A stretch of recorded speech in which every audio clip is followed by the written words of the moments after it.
तो आज हम लोग एक प्रोटोकॉल के बारे में समझेंगे जिसका नाम है डीएनएस। बेसिकली डीएनएस होता क्या है और ये नेटवर्किंग में कैसे वर्क करता है, डीएनएस की ज़रूरत हमें क्यों पड़ी, ये सारी चीज़ें हम यहाँ पे डिस्कस करेंगे। सबसे पहले इसके फुल फॉर्म की बात करोगे आप तो डोमेन नेम सिस्टम, यानी DNS stand for domain name system. इसे आप नेम सर्वर के भी नाम से जान सकते हो। और ये एप्लीकेशन लेयर का प्रोटोकॉल होता है और ये यूडीपी का पोर्ट नंबर 53 यूज करता है, ठीक है। और डीएनएस का यूज हम IP to name, name to IP resolution के लिए करते हैं। यानी अगर हमें नेम से आईपी फाइंड करना हो, आईपी से हमें नेम फाइंड करना हो, तो हम डीएनएस की हेल्प से कर सकते हैं, ठीक है। आप जब भी किसी वेब ब्राउजर से, चाहे वो गूगल हो या फिर फायरवॉल मोजिला हो, आप उस पर क्या करते हो, www.google.com ये सर्च करते हो और आपको क्या मिल जाता है, गूगल का पेज मिल जाता है। कभी आपने सोचा है वो कैसे होता है? उसके पीछे डीएनएस वर्क करता है, क्योंकि हमारी जो पीसी होती है ना, वो बाइनरी लैंग्वेजेस को समझती है। मतलब 0 और 1 के फॉर्म में अपने डेटा को क्या करती है, ट्रांसमिट करती है। और जब भी आप इंटरनेट से कम्युनिकेट करते हो तो उस केस में आपको एक आईपी एड्रेस की ज़रूरत पड़ती है, क्योंकि विदाउट आईपी एड्रेस आप इंटरनेट से कम्युनिकेट नहीं कर पाओगे, ठीक है। लेकिन हम तो वेब ब्राउजर में हम तो क्या करते हैं, नेम से सर्च करते हैं ना, तब भी तो हमारा कम्युनिकेशन हो जाता है। तो वहां पे डीएनएस का काम आता है। जैसे ही हम किसी भी वेब ब्राउजर से, किसी भी नेम से हम किसी वेबसाइट को एक्सेस करने की कोशिश करते हैं, डीएनएस तुरंत वहां पे वर्क करना स्टार्ट हो जाता है, ठीक है। हमारी पीसी क्या करती है, एक डीएनएस सर्वर को क्वेरी मैसेज देती है कि हमें इस पर्टिकुलर वेबसाइट की आईपी एड्रेस खोज के दो, ठीक है। अगर हम यूआरएल पे या फिर वेब ब्राउजर में हम किसी भी वेबसाइट को अगर हम उनके नाम से नहीं, उनके आईपी एड्रेस से सर्च करते हैं, तब भी कम्युनिकेशन हो जाएगा, तब भी सेम पेज ही खुलेगा। लेकिन आप ये देखो कि हम आईपी एड्रेसेस को उतना याद नहीं रख पाते जितना नेम को याद रखते हैं। ये हमारे बस की बात नहीं है। हम एक लिमिट तक क्या कर सकते हैं, आईपी एड्रेसेस को लर्न कर सकते हैं, लेकिन हम नेम को बहुत इजीली तरीके से लर्न कर लेते हैं ना, उसको समझ लेते हैं। इसलिए हमें नेम बहुत आसान होता है, लेकिन आईपी एड्रेस हमारे लिए क्या है, थोड़ा डिफिकल्ट होता है। इसीलिए डीएनएस हमारी मदद करता है नेम टू आईपी और आईपी टू नेम। अगर आप यहां से गूगल को क्या करोगे, एनएस लुकअप करोगे, एनएस लुकअप, तो आपको गूगल की क्या मिल जाएगी, आईपी मिल जाएगी। आप गूगल को आईपी से भी क्या कर सकते हो, कम्युनिकेट कर सकते हो, और उसके नेम से भी कम्युनिकेट कर सकते हो। तो मैं क्या करता हूं, पहले इस आईपी एड्रेस से कम्युनिकेट करूंगा, सेम पेज खुल के आएगा, और फिर उसके नेम से करूंगा, तो आपको ज़्यादा पता चल जाएगा। ये मेरा एक पेज है, मैं क्या करता हूँ, यहाँ पे न्यू टैब खोलता हूँ और जो आईपी मैंने किया था वो पेज, ये देखो गूगल का पेज खुल के आ गया। अब मैं क्या करता हूँ, सिंपली लिखता हूँ www.google.com, तब भी यही खुल के आया, ठीक है। लेकिन हम इस आईपी एड्रेसेस को कहाँ तक लर्न करेंगे, लाखों वेबसाइट हैं और लाखों वेबसाइट का एक यूनिक आईपी एड्रेसेस होता है, तो हम लर्न नहीं कर सकते ना। आप एक मोबाइल फ़ोन की एग्जांपल ले सकते हो कि आपके मोबाइल फ़ोन में अगर किसी का कॉन्टैक्ट नंबर रहता है तो आप क्या करते हो, सेव कर लेते हो, और जब भी उसे कॉल करना होता है आप सर्च बार में सर्च करते हो उसका नाम, उसके नाम के साथ उसका नंबर आ जाता है, आप कॉल लगाते हो, बात कर लेते हो। सेम ऐसे ही यहाँ भी होता है। हम क्या करते हैं कि नेम से किसी भी वेबसाइट को सर्च करते हैं और डीएनएस क्या करता है, उसके अल्टरनेटिव आईपी एड्रेसेस हमें प्रोवाइड कर देता है, उससे हमारी कम्युनिकेशन हो जाती है। हम करते तो आईपी एड्रेस से ही, मतलब हम जो टाइप करते हैं वो हम नेम करते हैं, लेकिन हमारी मशीन जो कम्युनिकेट करती है, हमारा जो मोबाइल कम्युनिकेट करता है, वो आईपी एड्रेस के बिहाफ पे करता है, ठीक है। वो पहले डीएनएस को एक क्वेरी भेजेगा कि हमें इस पर्टिकुलर वेबसाइट की आईपी एड्रेसेस दो। जब आईपी एड्रेसेस मिल जाते हैं फिर कम्युनिकेशन होता है, वो मिली सेकेंड में होता है, आपको पता नहीं चलेगा, ठीक है।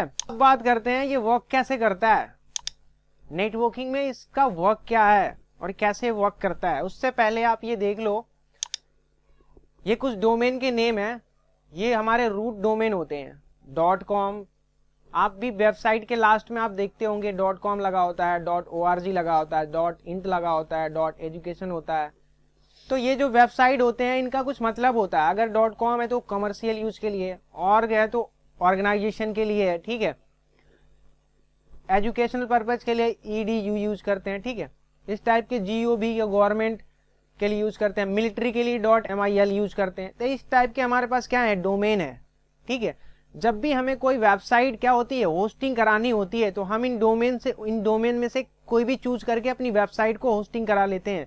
अगर लेट्स सपोज आपको अपना कोई वेबसाइट डिजाइन करवाना है, आप चाहते हो कि मेरी भी कोई वेबसाइट हो, तो उससे पहले आपको क्या करनी पड़ेगी, अपनी वेबसाइट को होस्टिंग करानी पड़ेगी। और होस्टिंग में आपको क्या मिलता है, एक यूनिक IP एड्रेस मिलता है, ठीक है।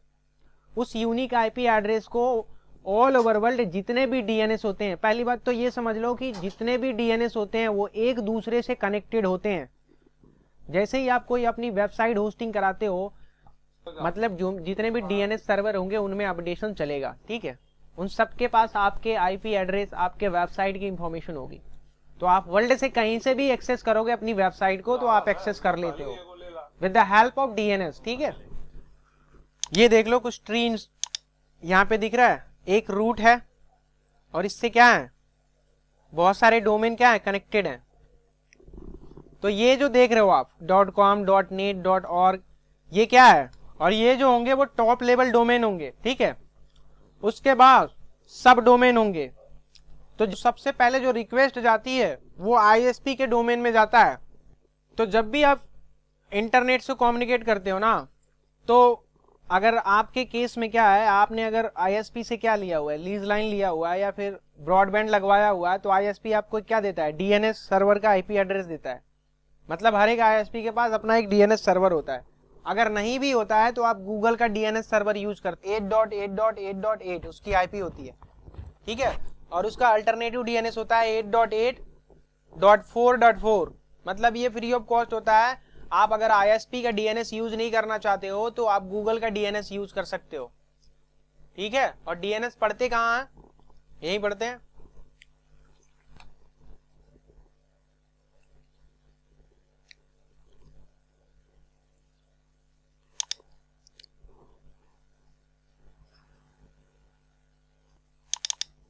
ये देखो, ये क्या, अभी मेरा DHCP automatic IP address provide हुआ है, इसको मैन्युअली मैंने दिया नहीं है, ठीक है। तो जैसे ही मैन्युअली पे क्लिक करोगे, यहाँ पे क्या दे रहा है, DNS सर्वर, और यहाँ पे अल्टरनेटिव DNS सर्वर। तो आपके केस में अगर आपके ISP ने DNS सर्वर प्रोवाइड किया है, मतलब DNS सर्वर का IP एड्रेस प्रोवाइड किया, तो आप यहाँ पे वो टाइप करोगे। अदरवाइज आप पब्लिक DNS यूज करोगे, मतलब गूगल का DNS यूज करोगे। तो अब बात करते हैं इसके वर्किंग के बारे में। एक्चुअली DNS वर्क कैसे करता है, वो चीजें आप पहले समझ लो। अभी के लिए ये सिनेरियो देख लो थोड़ा सा, इसके बाद एक और दिखा दूंगा।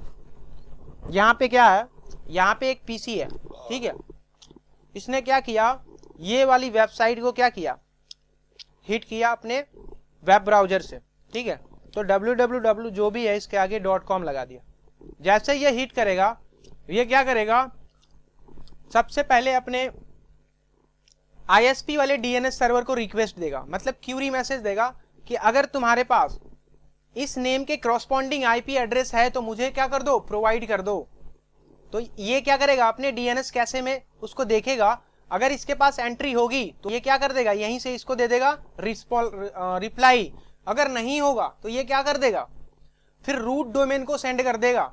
रूट डोमेन क्या करेगा, ये देखेगा कि इसके एंड में क्या है, मतलब जो ये फुल्ली क्वालिफाइड डोमेन लगा क्या है, .com है या फिर org है या फिर क्या है। अगर .com लगा होगा तो वो क्या कर देगा, .com वाले सर्वर को सेंड कर देगा, मतलब .com वाले DNS सर्वर को सेंड कर देगा, ठीक है। उस केस में क्या होगा, जैसे ही इस .com वाले DNS सर्वर को मिलेगा, वो क्या करेगा, वो तुरंत अपनी रिक्वेस्ट, मतलब ये www.com पूरा ऐड करके, ये .com सिर्फ ये बताएगा कि ये .com वाली जो भी DNS सर्वर है वो इसको एक्सेप्ट कर ले। .com वाले के पास ये पूरी एंट्री होगी, www जो भी बीच में लिखा है वो क्या कर देगा, ये पूरे को ऐड करके फिर किसको दे देगा, फिर वो देगा वेब होस्टिंग वाले DNS सर्वर को। और वेब होस्टिंग वाला DNS सर्वर क्या करेगा, इस नेम के क्रॉसपॉन्डिंग IP एड्रेस क्या कर देगा, प्रोवाइड कर देगा। अब IP एड्रेस जब प्रोवाइड कर देगा तो इसके कैशे में, मतलब अपना जो तुम्हारा सिस्टम होता है उसके पास भी एक DNS कैशे होता है, वो कुछ टाइम के लिए क्या करता है, एंट्री को स्टोर कर लेता है। और जैसे ही आप एक बार आपको क्या मिल गया, उसका आईपी एड्रेस मिल गया, जैसे ही आप कम्युनिकेशन करते हो तो फिर उस केस में डीएनएस क्यूरी नहीं जाती, वो तुरंत अपने केस में से क्या करता है, उस आईपी एड्रेस को पिक करता है और आपकी कम्युनिकेशन हो जाती है। ठीक है, अब एक और पिक्चर की मदद से इसको समझाता हूं मैं। ये देखो, ये हमारा किसी कंपनी का नेटवर्क है। ठीक है, ये हमारा एज राउटर है। एज राउटर वो होता है जो कंपनी के एकदम नोड पे होता है, जहां से हमारी आईएसपी कनेक्टेड होती है। ठीक है, ये हमारा लैन ऑर्गेनाइजेशन है और ये हमारे कुछ पीसीज हैं। ये हमारा राउटर क्या है, एक आईएसपी से कनेक्टेड है, मतलब हमने कुछ लीज लाइन लिया हुआ है, अभी कम्युनिकेशन हो रहा है, कोई प्रॉब्लम नहीं है। ठीक है, लेकिन जैसे ही मैं यहां से गूगल को कम्युनिकेट करना चाहूंगा, मतलब अगर गूगल के नाम से मैं क्या करूंगा, कोई भी वेब ब्राउजर मैं यहाँ पे यूज कर रहा हूँ, फायरवॉल, मोजिला या फिर गूगल, और मैं जैसे ही उसमें क्या करूंगा, गूगल का नाम टाइप करूंगा या फिर www.google.com, ये तुरंत क्या करेगा, डीएनएस क्यूरी मैसेज जनरेट करेगा। अगर सपोज करो ये अभी नेटवर्क नया नया है, ठीक है, अभी कोई अपडेशन नहीं हुआ, कोई कम्युनिकेशन नहीं हुआ, तो अभी इसके पास कोई कैसे भी नहीं होगा।